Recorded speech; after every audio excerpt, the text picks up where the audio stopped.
إن الحمد لله نحمده ونستعينه ونستغفره ونعوذ بالله من شرور أنفسنا ومن سيئات أعمالنا من يهده الله فلا مضل له ومن يضلل فلا هادي له وأشهد أن لا إله إلا الله وحده لا شريك له وأشهد أن محمدا عبده ورسوله يا أيها الذين آمنوا اتقوا الله حق تقاته ولا تموتن إلا وأنتم مسلمون يا أيها الناس اتقوا ربكم الذي خلقكم من نفس واحدة وخلق منها زوجها وبث منهما رجالا كثيرا ونساء واتقوا الله الذي تساءلون به والأرحام إن الله كان عليكم رقيبا يا أيها الذين آمنوا اتقوا الله وقولوا قولا سديدا يصلح لكم أعمالكم ويغفر لكم ذنوبكم ومن يطع الله ورسوله فقد فاز فوزا عظيما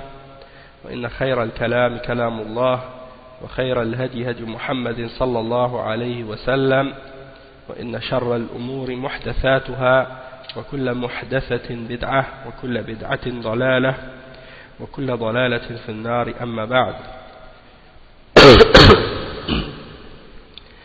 Donc on va commencer aujourd'hui donc le cours numéro 8 dans le résumé du sharh de Kitab al-Tawhid al-Mulakhas fi sharh Kitab al-Tawhid du Cheikh Salih al-Fawzan, et on est toujours dans le chapitre numéro 5.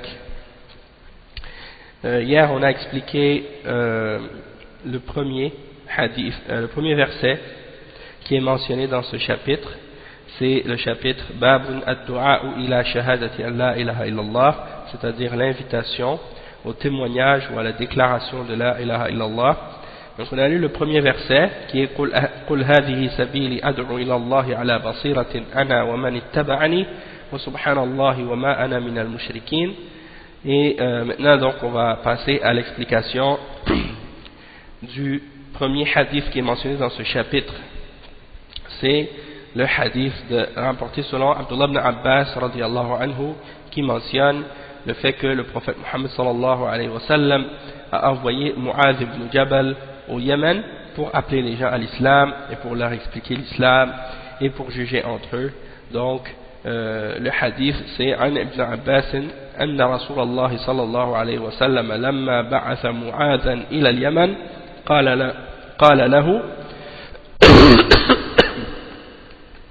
قال له إنك تأتي قوما من أهل الكتاب فليكن أول ما تدعوهم إليه شهادة أن لا إله إلا الله وفي رواية إلى أن يوحدوا الله فإنهم أطاعوك لذلك فأعلمهم أن الله افترض عليهم 5 صلوات في كل يوم وليلة فإنهم أطاعوك لذلك فأعلمهم أن الله افترض عليهم صدقة تؤخذ من أغنيائهم فترد على فقرائهم فإنهم أطاعوك لذلك فإياك وكرائم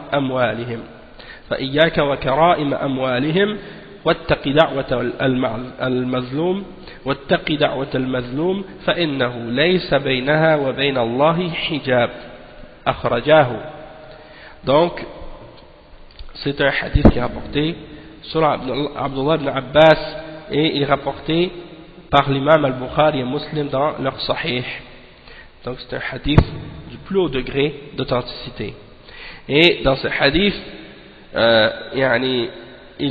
Abdullah ibn Abbas dit que le messager d'Allah sallallahu alayhi wa sallam, lorsqu'il a envoyé Mu'adh ibn Jabal au Yémen, il lui a dit certes tu t'en vas vers un peuple parmi les gens du livre, alors que la première chose à laquelle tu les invites soit au témoignage de la ilaha illallah.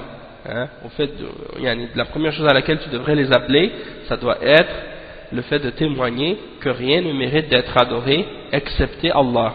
Et dans une autre narration de ce hadith, il dit la première chose à laquelle tu devrais les appeler doit être, ou que la première chose à laquelle tu les appelles soit au fait qu'ils unifient Allah subhanahu wa ta'ala. Il a un yuwahidullah, c'est-à-dire qu'ils unifient Allah subhanahu wa ta'ala, c'est-à-dire qu'ils fassent que Allah subhanahu wa ta'ala soit un dans leur croyance et dans leur adoration, ainsi de suite. Donc le terme tawhid, c'est de là que ça vient. Et là, yuwahhidullah, ça vient de cette version-là. Parce que le tawhid, ça vient de ce verbe. Wahhada yuwahhidu tawhidan. Ok? Donc, si quelqu'un, par exemple, vous dit où est-ce qu'il est le mot tawhid dans le Coran ou dans la Sunna, eh bien, vous pouvez leur mentionner cette version du hadith de Mu'adh ibn Jabal dans lequel il y a l'ordre de les appeler à unifier Allah subhanahu wa ta'ala. Donc le terme il a une origine dans la révélation, dans la sunna. Donc فَلْيَكُنْ أَوَّلَ مَا تَدْعُوهُمْ إِلَيْهِ إِلَىٰ أَنْ يُوَحِّدُوا اللَّهِ. Ensuite il dit, et s'ils t'obéissent à ce sujet-là, alors informe-les que Allah subhanahu wa ta'ala a rendu pour eux obligatoire 5 prières durant le jour et la nuit.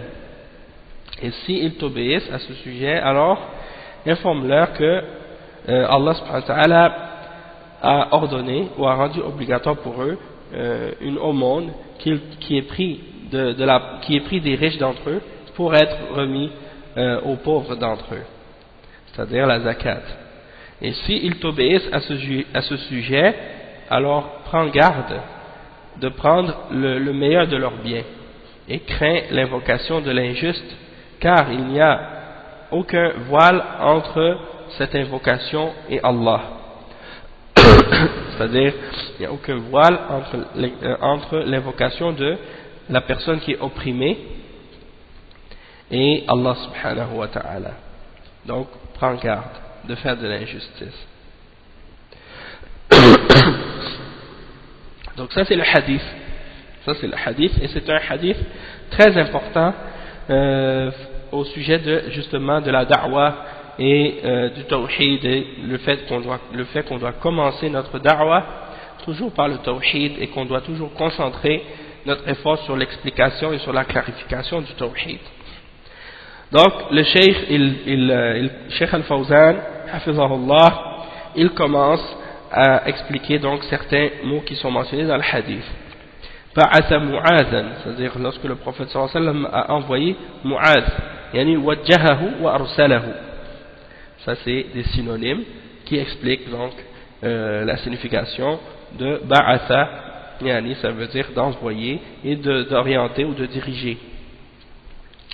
إلى اليمن إلى الإقليم المعروف جنوب الجزيرة العربية داعيا إلى الله واليا وقاضيا وذلك في سنة 10 من الهجرة. Donc il l'a envoyé, le prophète Mohammed sallallahu alayhi wa sallam a envoyé Mu'adh ibn Jabal radiyallahu anhu au Yémen, et c'est cette région qui est connue dans le sud de la péninsule arabe, et il l'a envoyé comme prêcheur, comme personne qui invite les hommes à Allah, qui appelle à Allah, et il l'a envoyé également comme responsable de cette région-là, comme dirigeant, et également comme juge dans cette région également. Donc c'était ses tâches et ses responsabilités. Et ça c'était en quelle année? Ça s'est produit en l'an 10 après la hijra, c'est-à-dire 10 ans après la hijra du prophète Muhammad sallallahu alayhi wa sallam. Ensuite, le cheikh explique, il mentionne, il dit Ahlul Kitab هم اليهود والنصارى لأنهم كانوا في اليمن أكثر من مشرك العرب أو أغلب. Donc ça veut dire que les gens du livre vers lesquels le prophète Mohammed sallallahu alayhi wa sallam a envoyé Mu'adh au Yémen, c'était des gens du livre, c'est-à-dire des juifs et des chrétiens, parce qu'au Yémen c'était eux qui étaient majoritaires, c'est-à-dire c'était eux qui étaient majoritaires dans le sens qu'il y avait plus de juifs et de chrétiens au Yémen que de mouchriquins, contrairement à la Mecque par exemple qui avait majoritairement des mouchriquins, et à Médine aussi, puisqu'à Médine il y avait au début, avant l'islam, il y avait majoritairement des mouchriquins, mais il y avait quand même des minorités juives, hein? Tandis qu'au Yémen la majorité justement c'était des juifs et des chrétiens, et il y avait des mouchriquins aussi, mais c'était pas eux les majoritaires. Donc le cheikh il dit ensuite شهادة إلى فليكن أول ما تدعوهم إليه شهادة an la ilaha illallah. Donc le terme shahada, ou le mot shahada, il dit le cheikh, يجوز فيها الرفع على أنه اسم يكون مؤخرا وأول خبرها مقدم ويجوز العكس. Donc il explique le fait que il y a des règles qui sont reliées à la grammaire et وفي رواية أي في رواية أخرى في صحيح البخاري إلى أن يوحدوا الله. Donc l'autre version qui dit que la première chose à laquelle tu les appelles soit qu'ils unifient Allah, cette narration elle est dans Sahih al-Bukhari. Elle est dans Sahih al-Bukhari. Donc ça c'est la première chose. Ensuite le cheikh il dit فإنهم أطاعوك لذلك أطاعوك لذلك أي شهدوا وانقادوا لدعوتك وكفروا بما يعبد من دون الله. C'est-à-dire s'ils t'obéissent à ce sujet-là, c'est-à-dire s'ils témoignent de la ilaha illallah, ils témoignent que rien ne mérite d'être adoré excepté Allah, et qu'ils se soumettent à ton et qu'ils répondent à ton invitation, et qu'ils nient et qu'ils renient ce qu'ils adoraient en dehors d'Allah, alors dans ce cas-là, invite-les à la prochaine étape, c'est-à-dire à établir les 5 prières par jour. Puis ensuite, le reste des étapes par la suite. Iftarada alayhim, ay awjaba alayhim. Donc, iftarada, ça veut dire, il a rendu obligatoire pour eux, comme on l'a expliqué dans la traduction. Ata'uka lidhalik, fa inhum ata'uka lidhalik, ça c'est à la suite du fait qu'il leur ordonne les 5 prières, il leur dit فإنهم أطاعوك لذلك أي آمنوا بفرضيتها وأقاموها. C'est-à-dire que du moment qu'ils ont cru par la suite donc à l'obligation de la salat et qu'ils l'ont établie, alors par la suite invite-les à la zakat, au fait que Allah subhanahu wa ta'ala a ordonné ou a rendu obligatoire pour eux la zakat. Iftarada alayhim sadaqatan. Le cheikh il dit awjaba alayhim az-zakat, c'est-à-dire il leur a ordonné ou rendu obligatoire la zakat. Ensuite il dit iyyaka kalimatu tahdhir. Iyyaka en arabe c'est une parole qui est utilisée pour mettre en garde. Iyyaka ou bien iyyakum. Iyyakum, iyyaka. C'est-à-dire et méfie-toi ou bien et fais attention ou bien prends garde. Dans ce sens-là. Ok, c'est un terme qu'on utilise pour avertir, pour mettre en garde. Donc, Iyaka wa kara'im wa amwalihim. Kara'im, le cheikh il dit mansoub ala al-tahdhir. Jam'u karima wa hiya khiyarul mali wa nafa'isihi.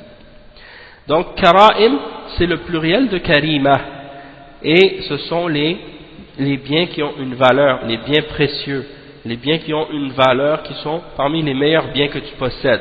Donc, le prophète Mohammed sallallahu alayhi wa sallam est en train de leur dire, prenez garde, et prends garde de prendre les biens les plus précieux des gens. Parce que lorsque les gens vont prendre la zakat, lorsque les gens qui sont responsables de récolter la zakat, que ce soit du bétail ou des choses de ce genre, des récoltes ou des zakats du bétail, lorsqu'ils vont récolter ces zakats, ils ne doivent pas prendre les biens les plus précieux de ce que les gens possèdent. Ils doivent plutôt prendre qu'est-ce qui est la moyenne, c'est-à-dire qu'est-ce qui est au milieu, juste au milieu. C'est-à-dire ils ne vont pas prendre les biens qu'ils ont qui sont les moins bons, et ils ne vont pas non plus prendre les biens qui sont les meilleurs. Ils prennent qu'est-ce qui est dans le milieu, c'est-à-dire dans l'équilibre, qu'est-ce qui est au juste milieu. Donc ça c'est important d'être juste à ce sujet-là. Et le prophète sallallahu alayhi wa sallam dit par la suite, اتقي دعوة المظلوم احذرها واجعل بينك وبينها وقاية بفعل العدل وترك الظلم c'est-à-dire, et préserve-toi et prends garde et crains l'invocation de l'opprimé, de la personne à qui on a fait une injustice. Fais attention à son dua ou à son invocation s'il invoque Allah subhanahu wa ta'ala contre toi. Prends garde et mets entre cette invocation de l'opprimé et toi une protection en faisant des actes de justice. C'est-à-dire, préserve-toi et protège-toi de cette invocation-là en faisant preuve de justice et en abandonnant l'injustice. فإنه أي الحال والشأن ليس بينها وبين الله حجاب أي لا تحجب عن الله بل ترفع إليه فيقبلها. Donc c'est-à-dire que cette invocation, elle n'est pas il n'y a pas de voile entre cette invocation et Allah subhanahu wa ta'ala. Donc c'est quelque chose de sérieux, de grave, car Allah subhanahu wa ta'ala, il n'y a rien qui voile cette invocation là d'Allah subhanahu wa ta'ala, et donc elle est directement elle monte directement vers lui et il accepte cette invocation lorsque elle vient de la part d'un opprimé, même si c'est un kafir qui invoque contre un mu'min. Donc ça c'est important de faire attention à ça parce que c'est dangereux. Et ensuite le cheikh il dit أخرجه البخاري ومسلم في الصحيحين. Donc ce hadith il est rapporté par Al-Bukhari et Muslim dans As-Sahihain, dans les deux Sahih, les deux livres authentiques de hadith. Et ensuite il dit Al-Ma'na al-Ijmali lil-Hadith, le sens général de ce hadith. أن النبي صلى الله عليه وسلم لما وجه معاذا رضي الله عنه إلى إقليم اليمن داعيا إلى الله ومعلما رسم له الخطة التي يسير عليها في دعوته، فبين له أنه سيواجهه قوما أهل علم وجدل من اليهود والنصارى ليكون على أهبة لمناظرتهم ورد شبههم، ثم ليبدأ في دعوته بالأهم فالأهم، فيدعو الناس إلى إصلاح العقيدة أولا لأنها الأساس، فإذا انقاد لذلك فإذا انقادوا لذلك أمرهم بإقام الصلاة لأنها أعظم الواجبات بعد التوحيد، فإذا أقاموها أمر أغنياءهم بدفع زكاة أموالهم إلى فقرائهم مواسة لهم وشكرا لله، ثم حذره من أخذ جيد المال لأن الواجب الوسط، ثم حثه على العدل وترك الظلم لئلا يدعو إليه المظلوم لئلا يدعو عليه المظلوم ودعوته مستجابة. Donc le cheikh il résume le hadith en d'autres termes pour simplifier sa signification. Il dit que le prophète Muhammad sallallahu alayhi wa sallam, lorsqu'il a envoyé Mu'adh ibn Jabal radiyallahu anhu vers la région du Yémen comme prêcheur qui invite à Allah subhanahu wa ta'ala et comme professeur, comme enseignant pour enseigner aux gens l'islam et la religion, il lui a dessiné le plan à suivre dans sa da'wah, le plan qu'il devait suivre dans sa manière de faire la da'wah. Et il lui a clarifié qu'il allait rencontrer un peuple qui sont des gens du livre, c'est-à-dire des gens qui possèdent déjà une science, une connaissance et qui savent argumenter, parmi les juifs et les chrétiens. Et donc, il lui dit ça dans le but de le préparer, dans le but de se préparer à débattre avec eux, et dans le but également de le préparer à apprendre à réfuter leurs shubuhat, à réfuter leurs shubuhat, c'est-à-dire à réfuter leurs faux arguments, et leurs mensonges, et leurs contradictions. Donc pour faire ça, il faut de la science et il faut être prêt, il faut être préparé à ça. Et donc c'est pour cette raison-là que le prophète sallallahu alayhi wa sallam le prépare hein, et lui informe de ces choses-là. Contrairement à ceux aujourd'hui qui, comme on disait hier dans le Dars, hein, qui font des rencontres de dialogue et de rapprochement avec les kuffars parmi les juifs et les chrétiens, non pas dans le but de réfuter leurs shubuhat ou de leur clarifier la vérité de l'islam et de leur montrer l'égarement de leurs croyances et de leur religion. Ils font des rencontres avec eux uniquement pour, au contraire, pour se rapprocher, pour, disons, essayer de dire, bon, ça y est, on est tous corrects, hein, tout le monde est sur sa religion, puis il faut s'accepter tel qu'on est, puis se respecter, ainsi de suite, hein, vivre ensemble dans la bonne entente, ainsi de suite, hein, sans jamais mentionner rien de leurs égarements et sans jamais les mettre en garde contre le shirk et le kufr qu'ils font et qu'ils pratiquent.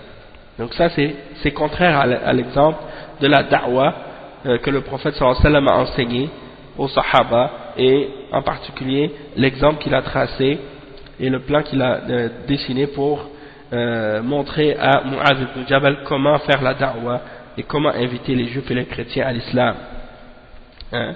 Parce qu'il y en a aujourd'hui qui ont la notion que on ne doit pas du tout leur faire de da'wa, hein? Il faut juste les laisser comme ça, rien leur dire, et puis pas les appeler à croire en l'islam.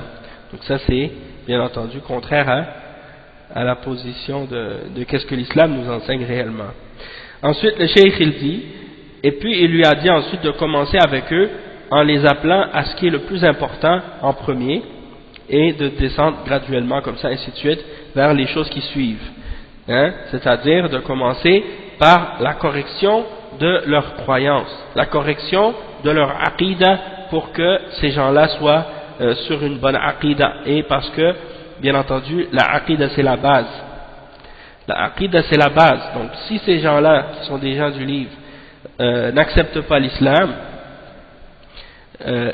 et qu'ils ne croient pas en Allah unique, sans associer rien avec lui dans l'adoration, hein, et qu'ils n'abandonnent pas l'adoration qu'ils font à Isa ibn Maryam ou à sa mère ou à d'autres saints, et qu'ils ne délaissent pas l'adoration de la croix, hein, et des choses de ce genre, et s'ils n'acceptent pas la foi en le Coran et en le prophète Mohammed sallallahu alayhi wa sallam, alors dans ce cas-là c'est certain qu'ils ne seront pas croyants. Et dernièrement justement j'ai rencontré un jeune frère à l'université qui était très motivé pour la da'wa et qui voulait faire des efforts pour appeler les juifs et les chrétiens à l'islam, mais malheureusement, bon, Allah musta'an, le frère il avait des mauvaises compréhensions justement à ce sujet-là, et quand on commençait à discuter ensemble, j'ai vu que il a dit l'important c'est juste qu'il croit en un Dieu unique. C'est juste qu'il croit en un Dieu unique. Donc moi quand je parle avec les juifs et les chrétiens, même s'ils n'acceptent pas le prophète Mohammed sallallahu alayhi wa sallam, et s'ils n'acceptent pas de croire au Coran, bon, moi je n'insiste pas là-dessus. Pour moi l'important c'est que je les appelle à croire à l'unicité d'Allah subhanahu wa ta'ala, hein, et ça suffit. Et bon, j'ai clarifié pour le frère que non, c'est pas suffisant. C'est sûr que la base, hein, la base principale et fondamentale c'est l'unicité d'Allah, et qu'on doit adorer Allah seul et rien associer avec lui dans l'adoration, mais il ne faut pas oublier que le fait de croire en les messagers d'Allah et de croire en les livres d'Allah, ce sont des fondements et des piliers de la foi, et que ça fait également partie des bases de la foi et de l'islam, et que si un individu parmi les juifs et les chrétiens rencontre Allah au jour de la résurrection après avoir entendu parler de l'islam, du Coran et du prophète Mohammed sallallahu alayhi wa sallam, et qui n'ont pas accepté de croire en lui et de croire en sa révélation, qu'est-ce qu'il a reçu comme livre et comme révélation, même s'il n'avait pas adoré d'autres avec Allah, il ne sera pas considéré comme un musulman tant qu'il n'a pas cru à tous les messagers d'Allah sans exception, et tant qu'il n'a pas cru également à tous les livres révélés par Allah sans exception. Donc c'est pas seulement, comme ce frère avait mal compris malheureusement, c'est pas seulement de dire que il faut croire que Dieu est unique et l'adorer lui seul, si on continue à faire d'autres exemples de kufr, comme par exemple la négation du messager sallallahu alayhi wa sallam, et la négation de la révélation d'Allah qui est le Coran, qui est la dernière des révélations. Donc ça c'est un exemple. Hein. Et la même chose pour celui qui rejetterait la foi en un autre prophète, comme les Juifs par exemple qui rejettent la croyance en Isa alayhi salam. Hein. Donc ça c'est un exemple de kufr aussi, que les Juifs par exemple, si un Juif accepte l'islam, il dit par exemple, oui moi je crois en l'islam, j'accepte la ilaha illallah, j'accepte Muhammad Rasulullah, et puis il dit je crois au Coran, puis par la suite il dit mais je crois pas en Isa ibn Maryam, s'il dit que je crois pas qu'il est un prophète ou des choses de ce genre, alors il sera un kafir, il ne sera pas un musulman. Et s'il dit par exemple je crois pas en Al-Injil, hein, qu'est-ce qui est révélé à Isa ibn Maryam, là aussi il sera un kafir, il ne sera pas un musulman. Donc c'est obligatoire de croire en tous les messagers d'Allah et de croire en tous les livres d'Allah pour être un croyant, pour être un musulman. Et donc de commencer par ce qui est le plus important en premier, c'est-à-dire corriger la croyance et la aqidah, parce que c'est la base. Et s'ils acceptent la aqidah, par la suite on leur ordonne d'établir la salat et d'établir le reste.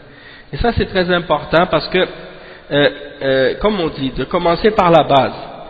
Parce que souvent, les gens perdent leur temps à essayer de faire accepter aux juifs et aux chrétiens ou à d'autres kuffars comme des athées ou d'autres religions, des gens de d'autres croyances d'égarement, ils essaient de leur faire accepter des éléments de la charia ou de l'islam, mais qui sont des éléments qui sont secondaires par rapport à la aqidah, hein, qui sont secondaires dans le sens que si quelqu'un n'a pas accepté la base en premier, ces éléments-là ne sont pas suffisants à eux seuls pour faire de ces individus-là des croyants et pour être sauvés de l'enfer au jour de la résurrection. Donc c'est important dans ce cas-là de faire comprendre à ces musulmans et à ces kuffars également que il faut commencer donc par la aqidah en premier et la croyance en premier et les bases de l'islam. Donc si par exemple quelqu'un il essaie de débattre avec des juifs et des chrétiens pour leur prouver que la polygamie par exemple c'est quelque chose de bien et qu'il essaie de leur donner des arguments pour prouver que la polygamie c'est bon, alors que ces gens-là sont dans le shirk et qu'ils rejettent la foi en les messagers d'Allah, donc c'est pas ça qui va disons les sauver s'ils acceptent la polygamie, hein, ou bien de leur prouver que le hijab c'est quelque chose de positif, c'est quelque chose de bon. Mais s'ils acceptent la foi en le Coran et la foi en Allah subhanahu wa ta'ala et qu'ils croient en le messager Muhammad sallallahu alayhi wa sallam, alors par la suite ils doivent accepter et croire en tout ce qui est dans le Coran et tout ce qui est dans la Sunna, hein? Donc le plus important c'est d'appeler les gens à reconnaître la base. Du moment qu'ils ont reconnu la base, alors ça implique qu'ils croient en tout le reste et qu'ils acceptent tout le reste sans exception et sans discussion. Toutefois, si jamais quelqu'un accepte l'islam et croit en les bases de l'islam, le Coran et la Sunna, puis que par la suite il a certains doutes ou certaines ambiguïtés après s'être converti au sujet de certaines questions, eh bien dans ce cas-là, bien entendu, il faut clarifier ces choses-là et donner à cet individu-là des arguments pour le convaincre, puisque peut-être qu'il a une faiblesse dans sa science et dans sa compréhension et dans sa foi. Donc, il a besoin d'arguments, peut-être des fois des arguments rationnels pour le convaincre de la validité des choses. Mais un individu qui est convaincu, qui a une foi forte et ferme, eh bien pour lui c'est suffisant de savoir que ça vient d'Allah et de son messager et que c'est authentique pour que la personne l'accepte et s'y soumette. Hein? Donc c'est ça l'important. Et ça c'est l'exemple de As-Siddiq, Abu Bakr As-Siddiq radiyallahu anhu, hein, lorsque on lui mentionnait que le prophète sallallahu alayhi wa sallam a dit quelque chose, automatiquement il l'acceptait, il y croyait, il ne posait même pas de questions et il ne remettait même pas en question quoi que ce soit. Tout de suite il entendait quelque chose et on lui disait, le messager sallallahu alayhi wa sallam a dit telle chose, il a dit si ce que tu dis est vrai, et s'il l'a vraiment dit, dans ce cas-là j'y crois. Hein? Et c'est comme ça que Abu Bakr as-Siddiq radiyallahu anhu était, hein? Parce qu'il avait cette conviction et cette foi inébranlable en la véracité du message et en la révélation d'Allah subhanahu wa ta'ala. Donc ça, c'est des gens qui ont atteint ce niveau de foi, et il y en a des gens comme ça, hein? Tout ce qu'on leur mentionne comme hadith, ou comme ayah dans le Coran, ou comme hadith et des choses de ce genre, hein? Eh bien ils disent, si qu'est-ce que tu me dis c'est vrai, et c'est authentique, c'est dans le hadith, je l'accepte. Et c'est comme ça que le croyant il devrait être. Hein? Toutefois, s'il y a des gens qui ont une faiblesse dans leur compréhension, une faiblesse dans leur connaissance, des fois il faut ramener des explications plus détaillées, des détails, des clarifications, des arguments, des raisons logiques. Ça c'est pour les gens qui ont une foi plus faible, ou bien qui ont un manque dans leur connaissance ou dans leur compréhension. Donc ces gens-là ils ont besoin de débattre ou d'argumenter parfois avec eux. Donc ça c'est parce qu'ils n'ont pas encore atteint cette foi assez solide pour comprendre et pour accepter les choses directement, tout de suite, hein, que Allah subhanahu wa ta'ala raffermisse notre foi. Ensuite le cheikh il dit donc s'ils acceptent donc la base et la aqidah, ensuite ordonne-leur de faire l'établissement de la salat, hein, parce que ça c'est une des plus grandes obligations après le tawhid, c'est d'établir la salat. Et s'ils ont établi la salat, alors ordonne aux riches d'entre eux de donner la zakat, et c'est une portion de leurs biens que les riches d'entre eux donnent aux pauvres, hein, disons par sentiment, disons pour leur bien, parce qu'on leur veut du bien en même temps, et en même temps pour être reconnaissant envers Allah subhanahu wa ta'ala, hein, et pour purifier nos biens. Puis il nous a mis en garde par la suite de prendre le meilleur de ce que les gens possèdent comme bien, parce que qu'est-ce qui est obligatoire pour nous de prendre, c'est qu'est-ce qui est au juste milieu. Si quelqu'un veut donner de son propre gré le meilleur de ce qu'il possède comme zakat ou comme bien, ça c'est quelque chose qu'il fait qui est quelque chose de mieux, c'est-à-dire il va recevoir pour ça plus de récompense, et il fait ça volontairement, mais on ne peut pas le prendre de force, hein? On doit prendre qu'est-ce qui est le milieu, le juste milieu, ou bien qu'est-ce qui est la moyenne de ses biens, et non pas de prendre le meilleur. Ensuite, il dit que le prophète sallallahu alayhi wa sallam donc a incité Mu'adh radiyallahu anhu à la justice et à abandonner l'injustice pour pas que les gens invoquent contre lui, pour pas que les gens qui ont été opprimés ou à qui on a fait de l'injustice fassent des du'a et invoquent contre nous, parce que leur invocation elle est exécutée, elle est plutôt exaucée. Ensuite le cheikh il dit مناسبة الحديث للباب أن أول ما يدعى إليه شهادة أن لا إله إلا الله وفيه إرسال الدعاة لذلك. Donc le cheikh il mentionne la raison pour laquelle ou la cause pour laquelle on a mis l'occasion pour laquelle on a mentionné ce hadith dans ce chapitre, et c'est que dans ce hadith on voit qu'au tout début le prophète sallallahu alayhi wa sallam dit que la première chose à laquelle tu les invites soit de témoigner que rien ne mérite d'être adoré excepté Allah, et donc il y a dans ça le fait d'envoyer les gens pour faire la da'wa et pour inviter les gens au témoignage de la ilaha illallah. Donc ça correspond exactement avec le titre de ce chapitre. وما يستفاد من الحديث, qu'est-ce qu'on peut tirer comme bienfait de ce hadith? Premièrement, مشروعية إرسال الدعاة إلى الله, c'est-à-dire le fait qu'il est ordonné et légiféré dans la religion d'envoyer des gens pour inviter les hommes à Allah subhanahu wa ta'ala et appeler à Allah, appeler à l'islam, inviter les gens à l'islam et au tawhid. Deuxièmement, ثانيا أن شهادة أن لا إله إلا الله أول واجب وهي أول ما يدعى إليه الناس. Donc deuxièmement, que le témoignage de la ilaha illallah, c'est la première obligation, de témoigner que rien ne mérite d'être adoré excepté Allah. C'est la première obligation et c'est la première chose à laquelle on doit inviter les hommes. C'est la chose à laquelle on doit commencer. C'est la chose par laquelle on doit commencer lorsqu'on invite et lorsqu'on appelle les hommes à l'islam et à Allah. On ne commence pas par d'autres choses. Hein? Si tu commences à appeler les gens à d'autres choses en premier, comme tu leur dis par exemple, l'islam c'est la bonté envers les parents, l'islam c'est le respect, l'islam c'est la politesse, l'islam c'est la gentillesse, hein? Et tu dis ça à un juif ou à un chrétien ou à un athée, eh bien il va te dire, eh bien moi je peux être gentil, je peux être bon envers mes parents, parce que dans ma religion il y a ça aussi, hein? Donc si tu les appelles à ça, c'est pas ça le plus important, c'est pas ça la base, c'est pas ça qui fait qu'ils vont être acceptés comme étant des mu'minines auprès d'Allah subhanahu wa ta'ala. Donc il faut concentrer ta da'wa sur la chose qui va faire sauver ces gens-là de l'enfer au jour de la résurrection.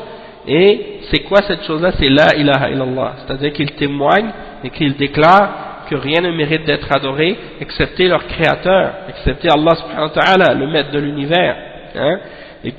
Et que tout ce qui est adoré en dehors d'Allah subhanahu wa ta'ala, tout ce qui est adoré en dehors du créateur de l'univers, du maître de toutes choses, eh bien c'est faux, c'est quelque chose qui est adoré dans le mensonge.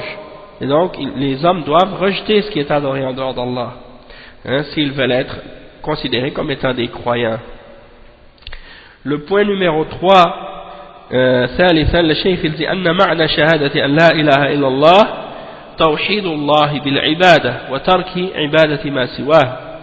C'est-à-dire que, troisième point, c'est que la signification du témoignage de la ilaha illallah, ça signifie que on doit unifier Allah subhanahu wa ta'ala dans notre adoration.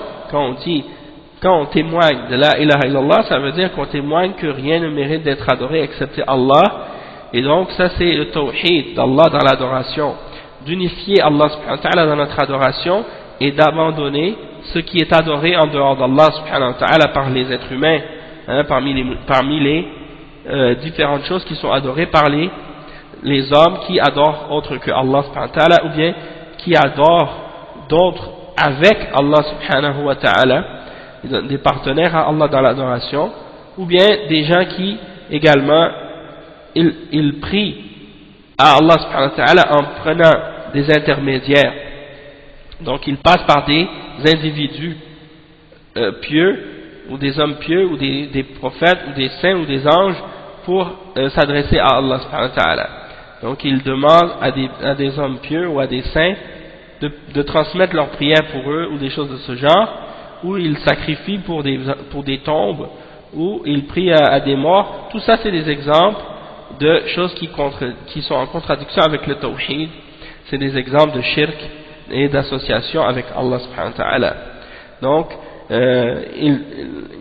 le témoignage de la ilaha illallah, le témoignage que rien ne mérite d'être adoré excepté Allah, ça implique d'abandonner tout ce qui est adoré en dehors d'Allah parmi ces choses.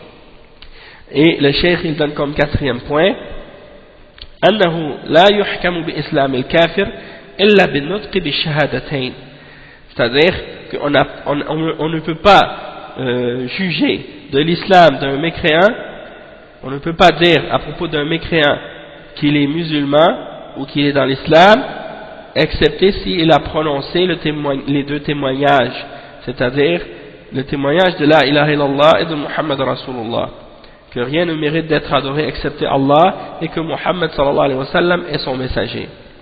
Donc si un kafir, un juif ou un chrétien ou un individu d'une autre religion, un bouddhiste ou un hindou ou un athée, hein, il n'a pas prononcé la ilaha illallah Muhammad Rasulullah, on ne peut pas dire à son sujet qu'il est musulman.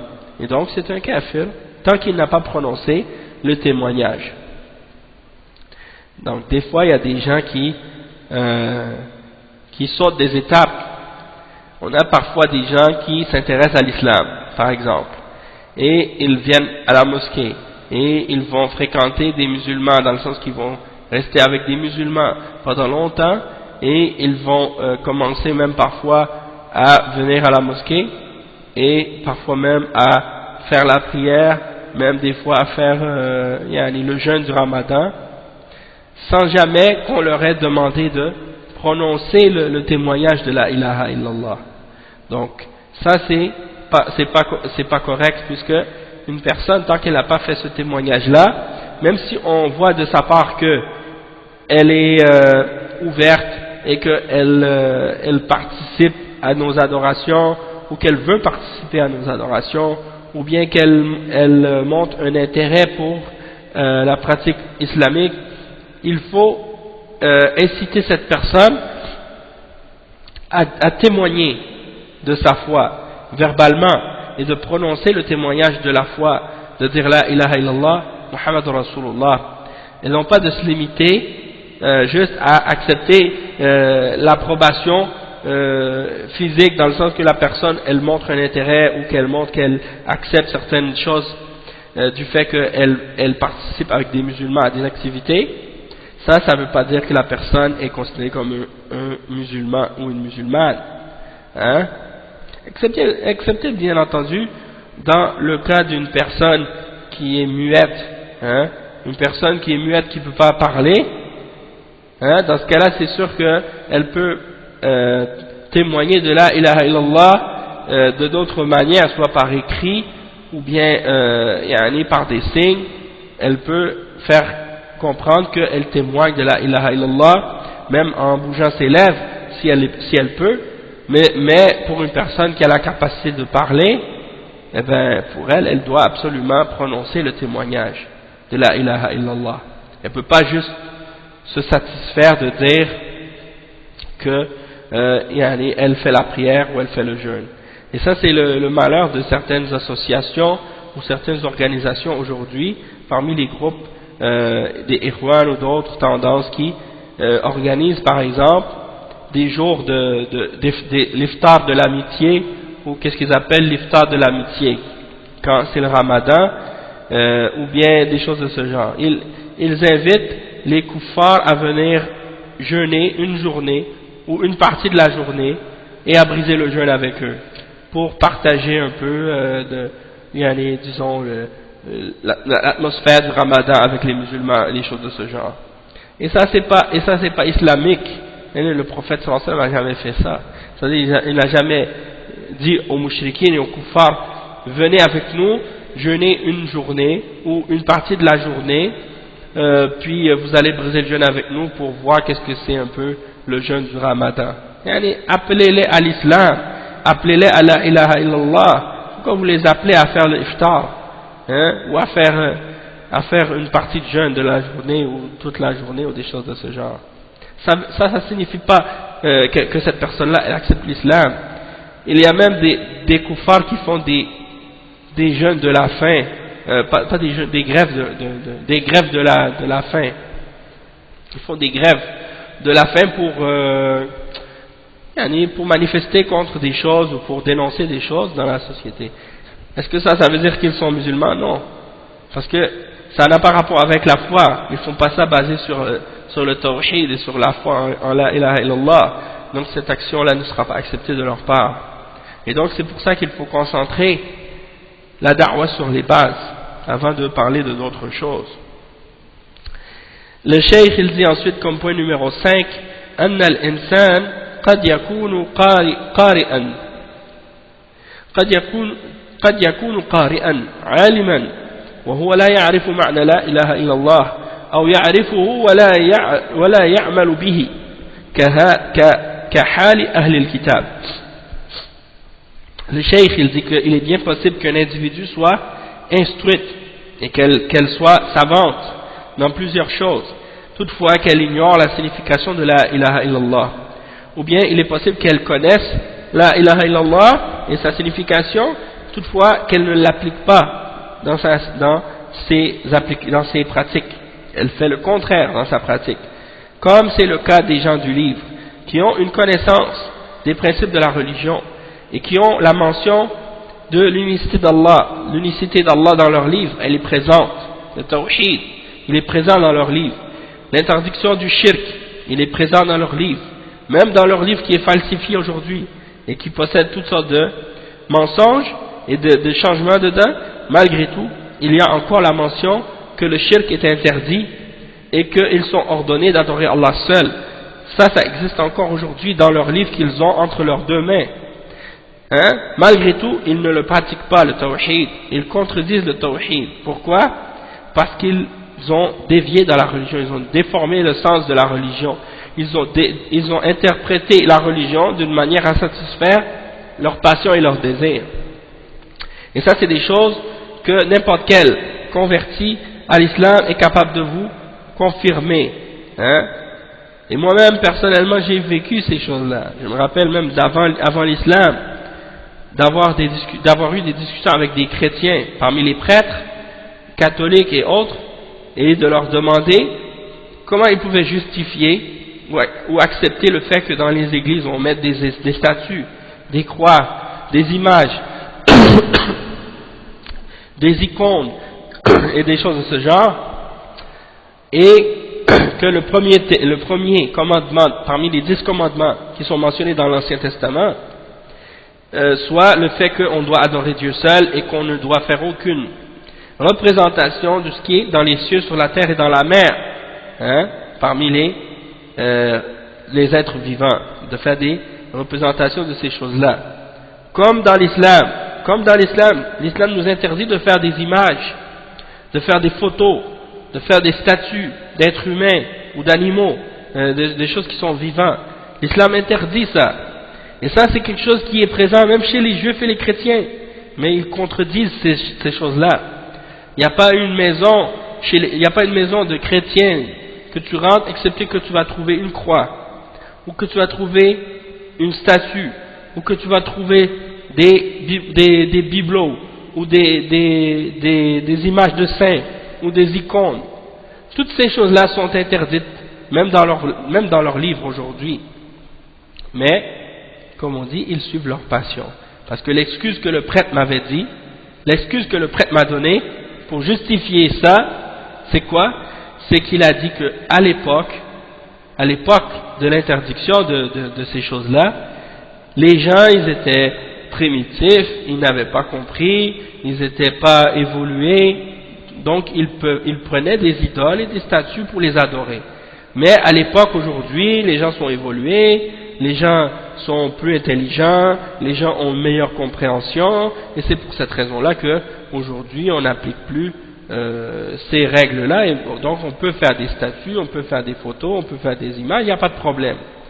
Ça, c'est les shubuhat des mouchriquins et des kuffars, et c'est pour cette raison-là qu'on voit aujourd'hui qu'ils sont tombés encore une fois dans le shirk, qu'ils adorent les images, les statues.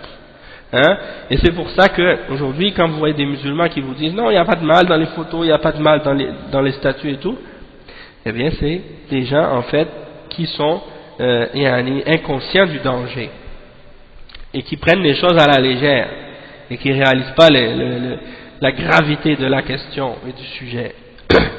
Et cet argument-là qu'ils utilisent à propos des statues et des images, cette shubha, ils l'utilisent aussi pour les autres règles de la religion. Par exemple, quand je posais les questions aux prêtres, je leur disais, mais dans la Bible, il y a les mentions de la lapidation, il y a la mention de la lapidation pour les gens qui font l'adultère, et de la peine de mort pour les gens qui commettent des meurtres, et le talion, et il y a les lois qui disent que œil pour œil, dent pour dent, vie pour vie. Il y a la mention également de la peine de mort pour la sodomie, pour la peine des gens qui pratiquent l'homosexualité ou des choses de ce genre. Donc tout ça c'est mentionné dans leurs livres. Alors je leur disais, mais comment ça se fait que aujourd'hui ces choses-là sont rejetées et que vous les appliquez plus? Et la personne, le prêtre me mentionne, de même que certains égarés parmi les musulmans aujourd'hui qui acceptent ces arguments-là aujourd'hui, Allah musta'an, ils disent qu'à l'époque, les gens étaient primitifs, ils disent ça. C'est comme ça qu'ils parlent des prophètes, des messagers d'Allah. À l'époque, les gens, ils disent, à l'époque, les gens étaient primitifs, les gens n'étaient pas évolués, les gens n'avaient pas une compréhension, les gens étaient comme des animaux, et ils avaient besoin des lois qui étaient dures et sévères et sauvages. À l'époque moderne, actuellement, nous sommes des gens évolués, nous avons maintenant plus besoin de ce genre de lois qui sont dures et sauvages. Maintenant, on peut juste accepter de mettre les gens en prison et de leur donner une amende et des choses de ce genre. Hein? Ils pensent qu'ils sont plus intelligents que les prophètes, plus civilisés que les prophètes, plus miséricordieux que Allah subhanahu wa ta'ala et que ses messagers. Et ils insultent les prophètes et les messagers d'Allah et les croyants qui ont suivi ces prophètes en les accusant d'être des êtres primitifs, des êtres retardés, hein, des êtres rétrogrades, qui n'avaient pas compris rien à la vie, qui étaient sauvages, hein, comme s'ils essaient de faire croire aux gens que c'était des hommes des cavernes qui vivaient avec des cailloux puis des choses de ce genre. C'est comme ça qu'ils veulent faire croire les gens. Et ça vient aussi de la notion qu'ils ont de la théorie d'évolution qu'ils ont développée pour faire croire aux gens, et surtout aux enfants et aux jeunes, que tout ce qui était auparavant, c'était quelque chose qui était primitif, passé date, et que c'est quelque chose qui n'avait aucune valeur. Et que tout ce qui a une valeur, c'est uniquement ce qui existe à notre époque aujourd'hui. Et c'est donc cette mentalité-là qui s'est ancrée dans leur tête, et on leur a fait croire que les êtres humains qui nous ont précédés, dans les siècles précédents, étaient des gens retardés. Et même à l'époque dans une époque très rapprochée, comme par exemple quand ils parlent des droits de l'homme. Les droits de l'homme, ils les ont inventés, les koufars ont inventé la charte des droits de l'homme et des chartes des libertés.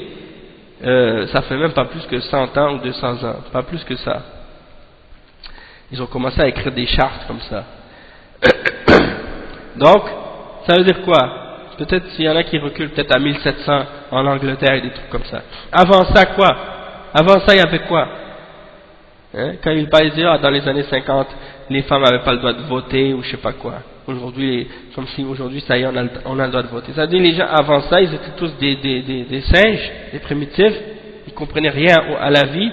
C'est juste dans les années par la suite que les gens ont su que c'est quoi le vote, là maintenant sont devenus des êtres civilisés. C'est comme ça que les gens essaient de faire passer leur système, de faire croire aux gens que tout ce qui existait auparavant c'était faux, c'était primitif, c'était reculé, retardé, puis que à notre époque aujourd'hui, ça y est, on a tout compris dans l'univers, on a tout découvert dans le monde, et on vient juste de commencer à comprendre la vie et la réalité de ce que ça signifie. Alors que les êtres qui vivaient avant nous, la vérité c'est quoi? C'est que les prophètes et les messagers d'Allah étaient beaucoup plus civilisés et beaucoup plus évolués que tous les êtres humains sur la terre aujourd'hui. Et ils étaient beaucoup plus intelligents et beaucoup plus forts intellectuellement que tous les êtres humains qui sont présents aujourd'hui et qui sont venus après eux. Donc ça c'est la réalité. Mais bien entendu, pour les koufars, les critères de jugement sont différents parce qu'ils ont justement une base qui est corrompue. Allah al-Musta'an. Donc on revient au sujet de qu'est-ce que le cheikh il dit. Donc quelqu'un peut être très éduqué, être savant, mais toutefois il ne connaît pas la signification de la ilaha illallah. Et ça c'est un fait, et c'est une réalité. Tu vois des gens aujourd'hui parmi des prêcheurs islamiques, soi-disant intellectuels, des gens qui sont écoutés par des milliers de personnes, quand ils parlent de l'islam, ils font des conférences dans les universités, et ils parlent de l'islam comme s'ils avaient de la science. Tu leur demandes, qu'est-ce que ça veut dire la ilaha illallah, ils ne savent pas. Et ça c'est des gens qui se disent être des islamologues ou des savants de l'islam. Vous avez même des gens, parfois c'est des doctorats en islam, dans certaines universités, dans certains pays musulmans, qui sont par exemple dans la secte des Asha'ira, ou dans la secte des Maturidiyya. Si tu leur demandes, qu'est-ce que ça veut dire la ilaha illallah, ils vont te dire quoi? Ils vont te dire, ça veut dire, il n'y a de créateur que Allah. Il n'y a de Dieu que Dieu. Comme des gens qui ont enseigné, ou pardon, qui ont étudié et qui ont appris la religion selon la aqidah des Asha'ira. Pour eux, le tawhid, ça veut dire qu'il y a juste un Dieu qui existe et c'est lui qui a créé le monde. Donc leur tawhid, c'est le même tawhid que le tawhid de Abu Jahl et de Abu Lahab et des mouchriquins de Quraysh.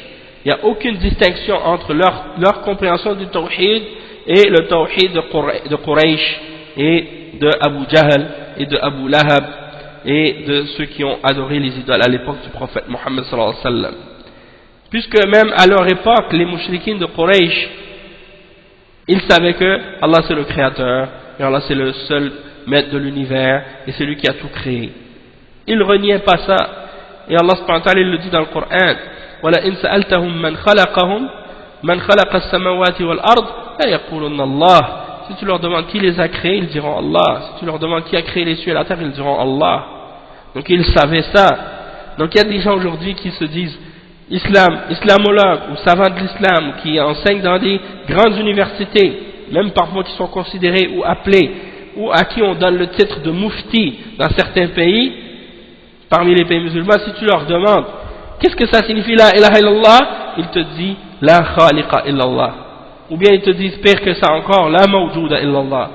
Ils te disent il n'y a pas de créateur excepté Allah, il n'y a pas de Dieu excepté Allah, il n'y a pas d'existence excepté Allah. Donc ça c'est la croyance des soufiyines, de wahdatul wujud, hein? Ceux qui nient la distinction entre la création et la créature. Des gens qui ont des hauts diplômes, des hautes études en islam, malgré tout ils ne connaissent pas la signification de la ilaha illallah, hein? Comme par exemple Tariq Ramadan, hein, un prêcheur, j'ai mentionné des choses tout à l'heure, il explique chaque fois qu'il traduit le terme la ilaha illallah, il le traduit en disant il n'est de Dieu que Dieu. Il n'est de Dieu que Dieu. C'est comme ça qu'il traduit la ilaha illallah. Et ça n'a rien à voir avec la signification de la ilaha illallah.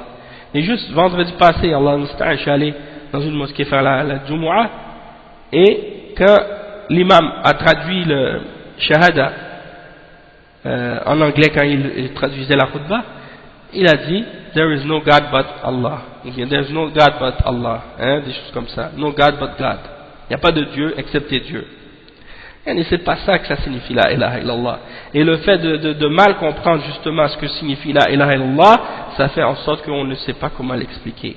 Ça fait en sorte qu'on ne sait pas comment faire comprendre aux kuffars l'implication de ce témoignage-là. Hein? Puisque ça fait aucun sens de dire il n'est de Dieu que Dieu. Tout le monde sait ça. Tout le monde est d'accord avec ça, même les mouchriquins. Donc si tu leur dis il n'est de Dieu que Dieu, ça leur cause pas de problème. Il faut leur expliquer qu'est-ce que ça signifie réellement. Et c'est le tawhid dans l'adoration. C'est-à-dire, il n'y a rien qui mérite d'être adoré.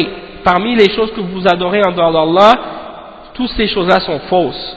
Le seul qui mérite réellement d'être adoré, c'est le Créateur, c'est le Maître, c'est le Pourvoyeur, c'est celui qui fait vivre et qui fait mourir, c'est Allah. C'est lui seul qui mérite d'être adoré. Et c'est ça que ça signifie. Et ils ne doivent adorer que lui. C'est ça que ça signifie la ilaha illallah. Ça signifie pas qu'il n'y a que Allah qui est le créateur. Ça c'est quelque chose, même les mouchriquins, comme Allah il le mentionne dans le Coran, même les mouchriquins ils croyaient en ça déjà. Ensuite le point numéro 6, hein? Le point numéro 6, أن مخاطبة العالم ليست كمخاطبة الجاهل إنك تأتي قوما من أهل الكتاب. Le point numéro 6, le cheikh explique que la façon dont on s'adresse aux savants, ce n'est pas de la même manière que lorsqu'on s'adresse à un ignorant. Ce n'est pas de la même manière qu'on doit s'adresser à un ignorant. C'est-à-dire que le savant, il y a une façon de lui parler. Parce que le savant, étant donné qu'il a de la science, qu'il a de la connaissance de certaines choses, il faut s'adresser à lui justement d'une manière qui va être capable d'être à son niveau, hein, et d'être capable de le convaincre avec des arguments.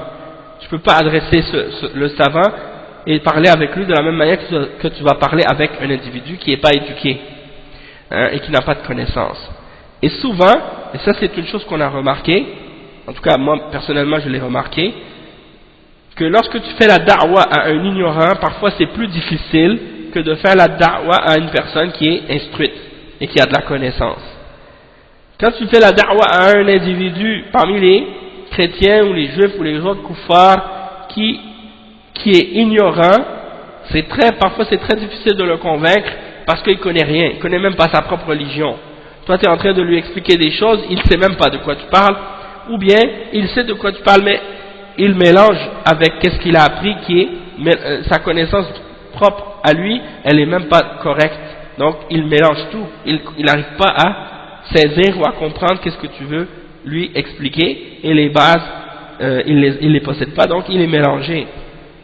Mais quand tu fais la da'wa à un individu qui est savant dans sa religion, qui connaît sa religion comme il faut, et que tu lui mentionnes les preuves et les arguments et les clarifications, cette personne-là, elle sait de quoi tu parles et elle comprend le sujet dont tu es en train de parler, et elle sait à quel point l'argument que tu lui présentes a une valeur importante et qu'elle représente vraiment quelque chose, un élément qui peut vraiment y mettre des doutes dans sa conviction.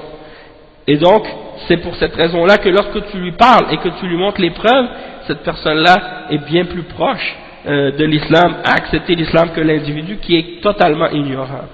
Donc c'est très difficile de parler parfois à une personne qui est totalement ignorante, et probablement que c'est une raison pour laquelle les chrétiens et les juifs gardent leurs fidèles dans l'ignorance. Souvent ils gardent leurs fidèles dans l'ignorance justement pour que lorsqu'on parle avec eux de leur religion, ils ne soient pas capables de comprendre rien. Et donc ils restent dans l'ignorance, dans l'égarement, puisqu'ils n'ont pas de base, ils ne comprennent pas la religion. Des fois tu vas mentionner à des chrétiens, à des juifs, des choses fondamentales, des explications qui viennent remettre en question les bases de leur croyance, et quand tu leur mentionnes ces choses-là, c'est comme si pour eux, c'était pas ça le plus important, puisqu'ils ne comprennent pas du tout même la signification de ces choses-là, et donc c'est pour ça qu'ils les prennent à la légère. Donc le cheikh il dit ensuite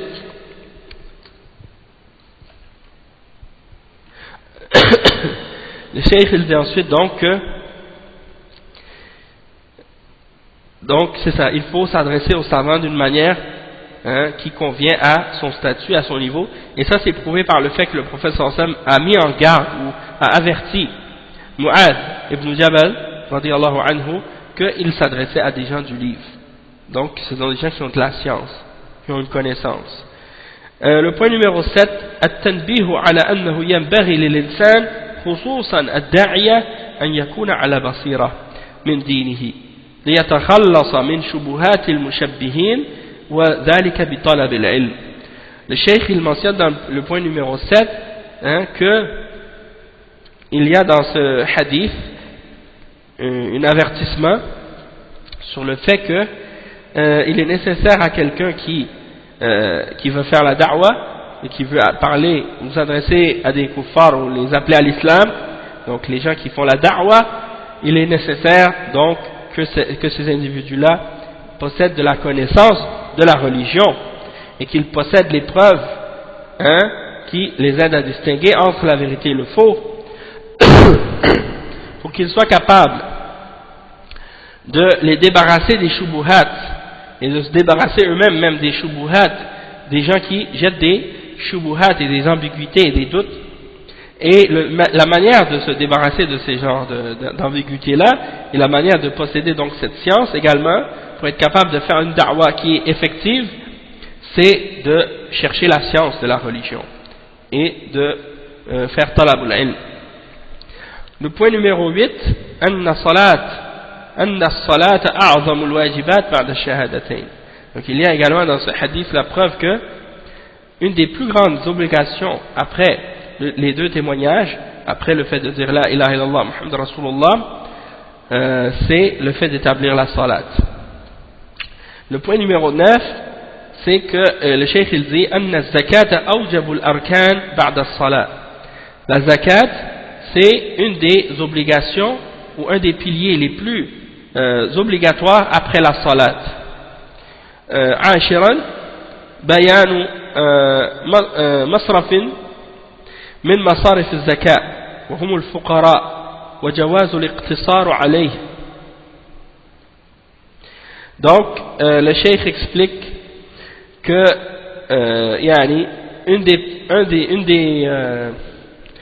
une des catégories de personnes à qui on peut donner la zakat, c'est les pauvres.